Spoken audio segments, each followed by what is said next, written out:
একটি video viral হয়েছে। এক প্রবাসী বাংলাদেশে সৌদি কফিলের জন্য সান্ডা ধরেছেন। প্রশ্ন হলো, সান্ডা খাওয়া জায়েজ আছে কিনা। বাংলাদেশের কোনো হাজি লাগেজে তামাক পাতা, জর্দা কিংবা গুল নিয়ে যান। মাঝে মধ্যে তারা সৌদি ইমিগ্রেশনের ধরাও পড়েন। এ বিষয়ে হাজিদের প্রতি আপনার নির্দেশনা কামনা করছি। কৃত্রিম বুদ্ধিমত্তার প্রতি মানুষের দিন দিন নির্ভরশীলতা বাড়ছে।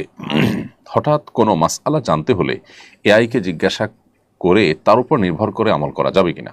নামাজের ভেতর শেষ বৈঠকের সময় দোয়া মাসুরের পর ইস্তেগফার বা সাইদুল ইস্তেগফার পড়া যাবে কিনা। সম্প্রতি একটি মাদ্রাসার হিফজ বিভাগের একজন ছাত্রের মৃত্যু নিয়ে আলোচনা হচ্ছে। অনেকে মনে করছেন অত্যধিক প্রহারে তার মৃত্যু হয়েছে। মাদ্রাসাগুলোতে যে মাত্রাতিরিক্ত শাসন করা হয়, এটা কি শরিয়া অনুমোদিত? মাদ্রাসা কর্তৃপক্ষ অভিভাবকদের উদ্দেশ্যে কিছু বলুন প্লিজ। চলুন তাহলে আর বিলম্ব না করে ইতিমধ্যে আমাদের কাছে যে সমস্ত প্রশ্ন চলে এসেছে সেগুলোর উত্তর দেওয়ার পরে আমরা প্রবেশ করি। আমি শুরুতে দেখতে পাচ্ছি, বাংলাদেশের কোনো হাজি লাগেজে তামাক পাতা, জর্দা কিংবা গুল নিয়ে যান। মাঝে মধ্যে তারা সৌদি ইমিগ্রেশনের ধরাও পড়েন। এ বিষয়ে হাজিদের প্রতি আপনার নির্দেশনা কামনা করছি। খুবই গুরুত্বপূর্ণ একটি প্রশ্ন এবং আমাদের হজযাত্রীদের সতর্ক থাকা বিশেষ করে এক্ষেত্রে খুবই বাঞ্ছনীয়। সাদা পাতা, তামাক জাতীয় যে সমস্ত জিনিস আছে, এগুলো হজযাত্রীরা সাথে নিয়ে যাওয়াটা শরীর দৃষ্টিকোণ থেকেই তো গর্হিত কথা। অনুচিত কাজ। যে জিনিসটা আসলে নেশাদ্রব্য বা তামাক, সেটা আপনি হজে নিয়ে যাচ্ছেন, সেটা আপনি বাইতুল্লাহ নিয়ে যাচ্ছেন, মক্কা নিয়ে যাচ্ছেন, সেটা হজের সফরে আপনি গ্রহণ করবেন, খাবেন। শরিয়ার দৃষ্টিকোণ থেকে এটাই তো অনুচিত কাজ।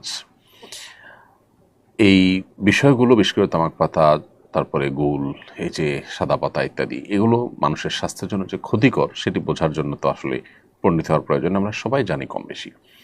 তো আল্লাহ সুবহানাহু ওয়া তাআলা বলেছেন, ওয়া তুলকু বিআইদিকুম ইলা তাহলুকা, তোমরা নিজেদেরকে ধ্বংসের দিকে ঠেলে দিও না। এটি তো একটা বিষয় আছেই, সব রকমের জর্দার মধ্যেই সে জিনিসটা আছে খুব প্রকটভাবে।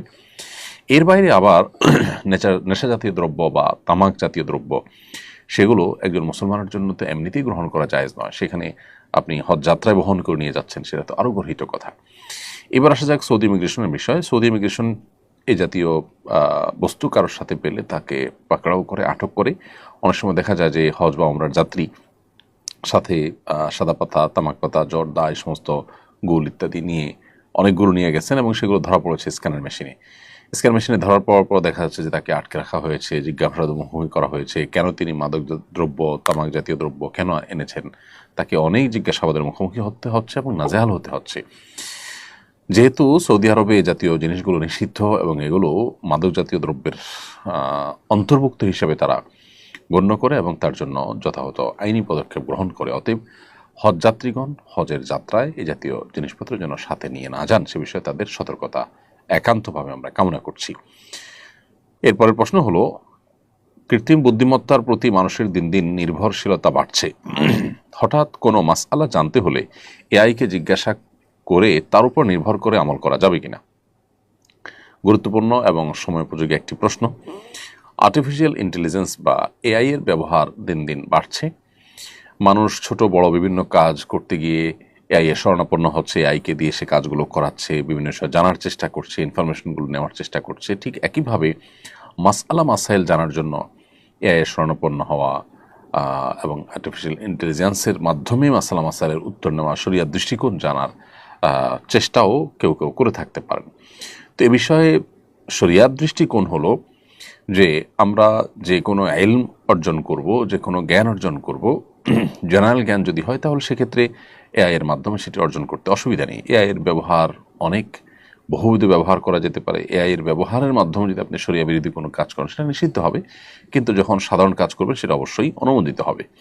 অতএব এআই এর মাধ্যমে সাধারণ তথ্য উপাত্ত সংগ্রহ করা বা কোনো ইনফরমেশন নেওয়া বা বিশেষ কোনো শরীয়ী দৃষ্টিকোণ থেকে বৈধ কোনো কাজ করা, এটা তো জায়েজ আছে, কোনো অসুবিধা নেই। তবে শরীয়তের কোনো মাসাইল, কোনো বিষয়ে হালাল হারাম, আল্লাহর আদেশ নিষেধ এটা জানার জন্য এআই এর শরণাপন্ন হওয়া বা এটার উপর নির্ভর করা জায়েজ হবে না। শরণাপন্ন আপনি হয়তো হতে পারেন, কিন্তু সেটাকে ক্রস চেক করতে হবে দক্ষ ওলামা ইকরামের মাধ্যমে বা কোরআন এবং হাদিসের আলোকে আপনাকে চেক করতে হবে সেই ইনফরমেশনগুলো সঠিক কিনা। কারণ জাগতিক বা পার্থিব কোনো ইনফরমেশন সঠিক বা ভুল হলে আমরা যতটা ক্ষতিগ্রস্ত হব, শরিয়ার কোনো বিধিবিধান আমল করতে গিয়ে, পালন করতে গিয়ে, জানতে বা মানতে গিয়ে যদি আমাদের ভুল হয়, তাহলে তার ক্ষতির পরিমাণ, মাত্রাটা অনেক বেশি হবে।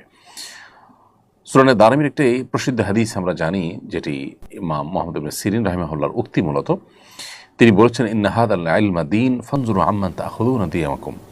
নিশ্চয়ই এই যে ইলম, হাদিসের ইলম, কোরআনের ইলম, এটি দিন, এটা দিনের অংশ। অতএব তোমাদের দিন কার কাছ থেকে গ্রহণ করছো সেটা তোমরা লক্ষ্য করবে, অর্থাৎ নির্ভরযোগ্য সূত্র ছাড়া দিন গ্রহণ করা যাবে না।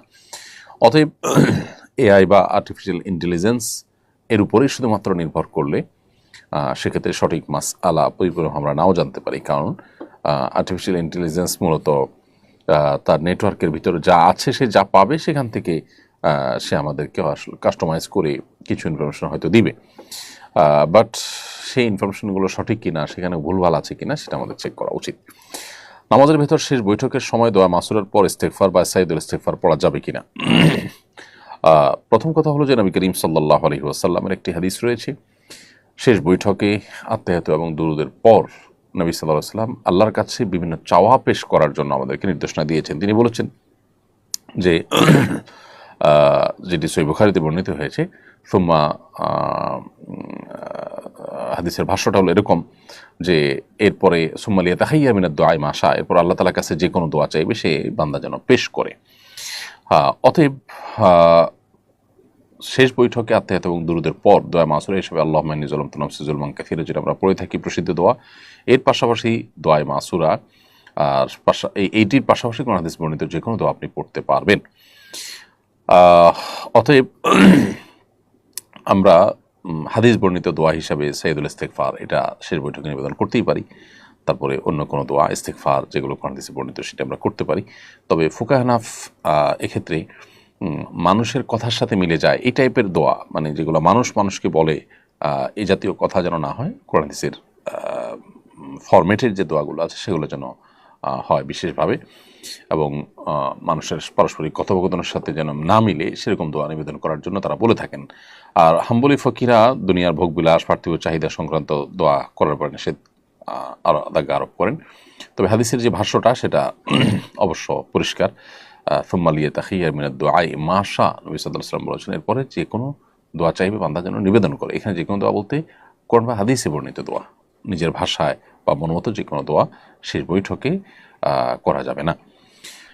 একটি ভিডিও ভাইরাল হয়েছে, এক প্রবাসী বাংলাদেশে সৌদি কফিলের জন্য সান্ডা ধরেছেন। প্রশ্ন হলো, সান্ডা খাওয়া জায়েজ আছে কিনা?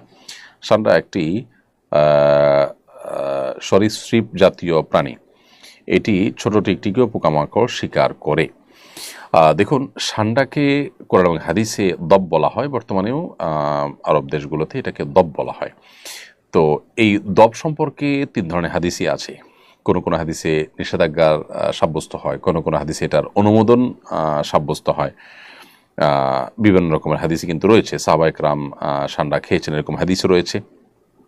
আবার নবী করিম সাল্লাল্লাহু আলাইহি ওয়াসাল্লাম সান্ডা খেতে নিষেধ করেছেন সেরকম হাদিস আছে। যেমন সুনানে আবু দাউদের একটি হাদিস রয়েছে, যেটি বর্ণনা করেছেন আব্দুর রহমান ইবনে শিবল। তিনি বলেছেন যে রাসূল আকরাম সাল্লাল্লাহু আলাইহি ওয়াসাল্লাম নিষেধ করেছেন, নাহা আন আকলি লাহমিদ দব, দবের গোশত বা সান্ডার গোশত খেতে তিনি নিষেধ করেছেন। এরকমটি সুনানে আবু দাউদে বর্ণিত হয়েছে।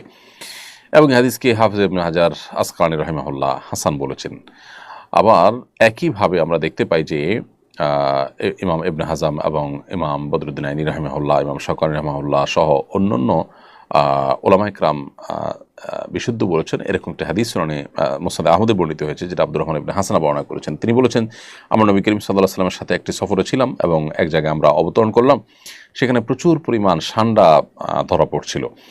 তখন সেই সান্ডাগুলো আমরা ধরলাম এবং জবাই করলাম। জবাই করার পর এটা পাতিলে যখন রান্না করা হচ্ছিল, রাসূল আকরাম সাল্লাল্লাহু আলাইহি ওয়াসাল্লাম বের হলেন। বের হয়ে বললেন যে, বনী ইসরাইলের কিছু লোক তারা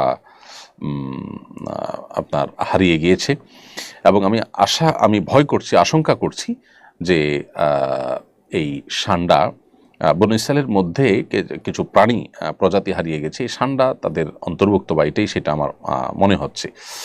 তো এখানে নবী করিম সাল্লাল্লাহু আলাইহি সাল্লাম এই প্রাণী অর্থাৎ সান্ডা খাওয়ার পর তিনি নিরুৎসাহিত করেছেন। হাদিসের শেষের দিকে সেটি রয়েছে। আব্দুল্লাহ ইবনে আব্বাস রাদিয়াল্লাহু তাআলা আনহুমার থেকে বর্ণিত একটা হাদিস সহিহ মুসলিমে বর্ণিত হয়েছে। তিনি বলেন যে, নবী করিম সাল্লাল্লাহু আলাইহি সাল্লামের কাছে হাদিয়া হিসাবে কিছু জিনিস পেশ করা হয়েছিল, এর মধ্যে সান্ডাও ছিল। তো নবী করিম সাল্লাল্লাহু আলাইহি সাল্লাম সেখান থেকে খেয়েছেন। এরকম সবকিছু খেয়েছেন, কিন্তু সান্ডাটি তিনি খান নাই। এটা তিনি বাদ রেখেছেন। তাহলে আমরা মিশ্র পাচ্ছি এই সম্পর্কে। সবগুলো হাদিস যেহেতু বিশুদ্ধ এবং সবগুলো হাদিস ইবনে হাদিস কিতাবে বর্ণিত হয়েছে, এই জন্য সংখ্যাগরিষ্ঠ ওলামা ইকরাম বা বেশি ওলামা ইকরামের মধ্যে ঠান্ডা খাওয়া জায়েজ, যদিও হানাফি ওলামা ইকরাম এটাকে মাকরু বলেছেন, অনুত্তম বা অনুচিত।